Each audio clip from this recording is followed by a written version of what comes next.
नमस्ते टसिदेलेक फ्याफुला सबैजनालाई म जोर्डन गुरुङ तपाईहरु सबैजनालाई आजको यस भिडियोमा म स्वागत गर्दछु र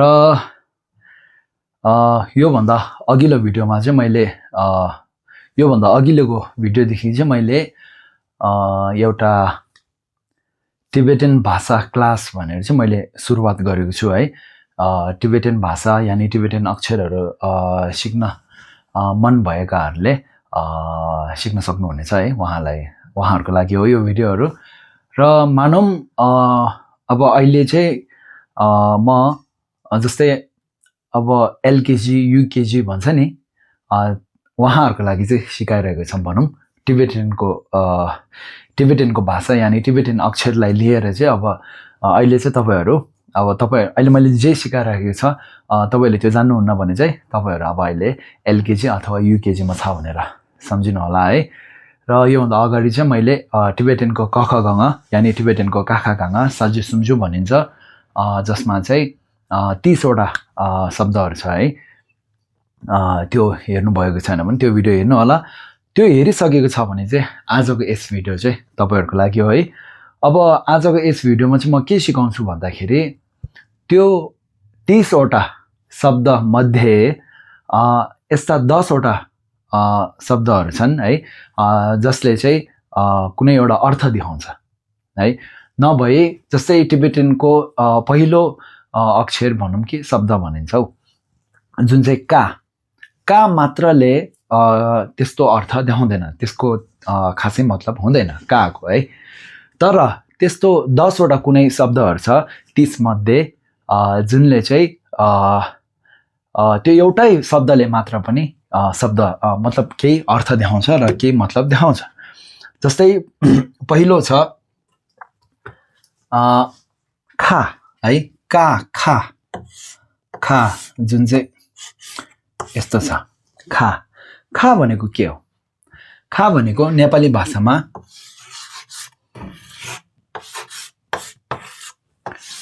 मुख, हाम्रो मुख, यसलाई खा भनिन्छ। अथवा इंग्लिशमा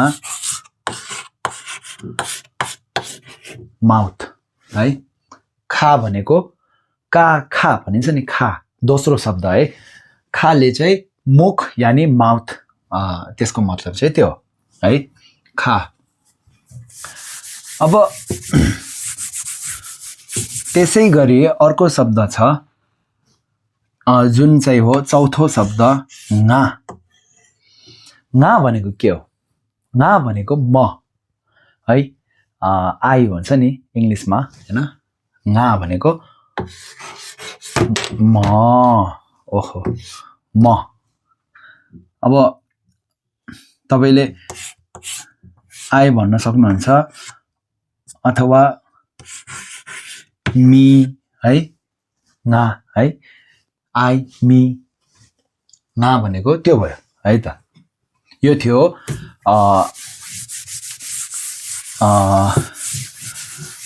काखागाङको चौथौ शब्द है त। र अर्को शब्द छ जा भनिन्छ। जा भनेको के हो?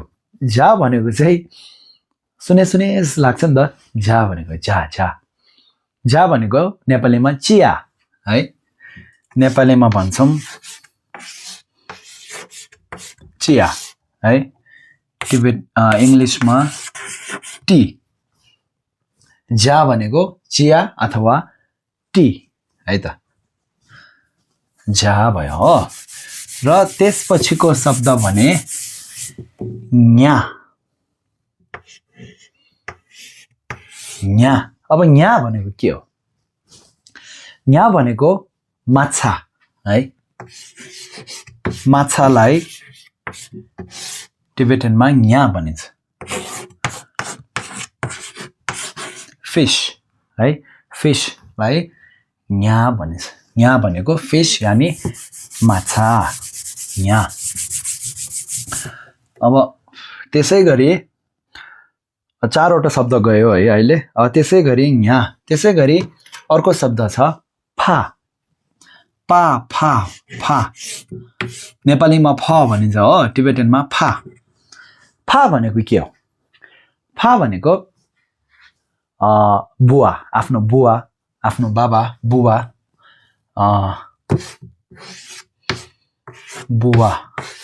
बुवा है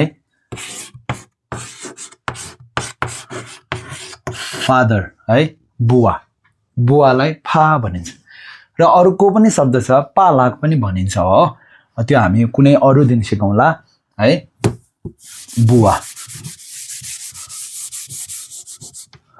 फा पछि मा आइन्छ मा भनेको फा भनेको बुवा भनेपछि मा भनेको आमा है आमालाई मा भनिन्छ है र इंग्लिशमा जस्तै मदर हैन मदर है फा भनेको बुवा र मा भनेको आमा है र त्यसै गरी अर्को शब्द छ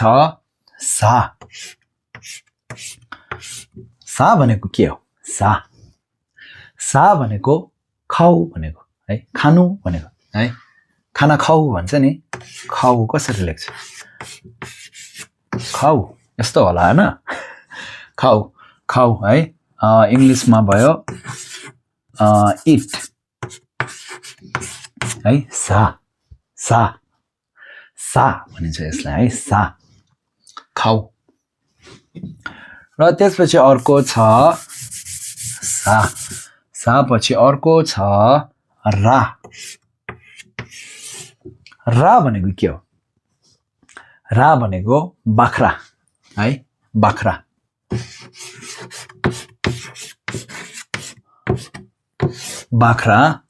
इंग्लिशमा भन्छ यसलाई गोट है रा भनेको बाख्रा गोट बाख्रा रा यसै गरी 8 वटा गइसक्यो है अब अर्को शब्द छ स्या भनेको चाहिँ प्राय जसो मान्छेले चाहिँ सुनेकै हुन्छ है स्या भनेर प्राय अब हाम्रो हिमाली मान्छेहरूले त सुनेको थाहै हुन्छ स्या भनेको के हो भनेर हैन स्या भनेको मासुलाई भनिन्छ स्या है मिट स्या भनेको मिट मासु है चाहे त्यो कुखुराको मासु होस् मान्छेको मासु होस् त्यसलाई भन्छ स्या भनेको मिट र यो थियो 9औं शब्द है र 10औंमा अन्तमा सा भनेको के हो सा भनेको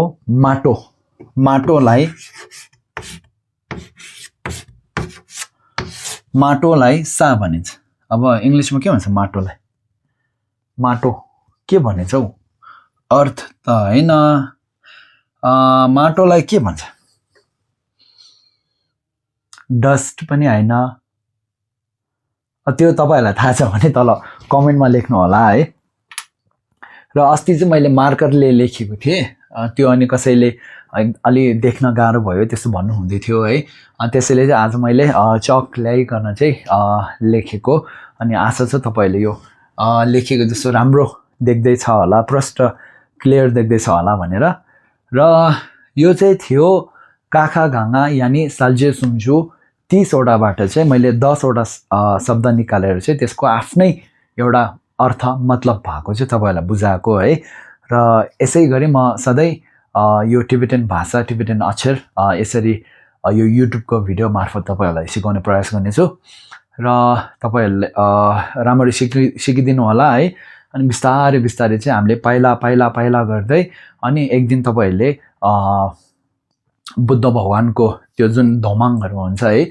आफैले पढ्न सक्ने होस् भन्ने चाहिँ मेरो चाहना इच्छा आफैले बुझ्न सक्ने पढ्न सक्ने होस् भन्ने चाहिँ मेरो इच्छा चाहना है छ प्रार्थना छ र यो भिडियो अनि तपाई जस्तै कसै सिक्ने मान्छे सिक्न मन भएकोहरुलाई पनि शेयर गरिदिनु होला उहाँहरुलाई पनि यो भिडियो देखाइदिनु होला अनि यसै गरी म भिडियो बनाइरहने छु है हस् त अनि भिडियोको अन्तिमसम्म हेरिदिनु भएकोमा धन्यवाद फेरि अर्को भिडियोमा भेटौँला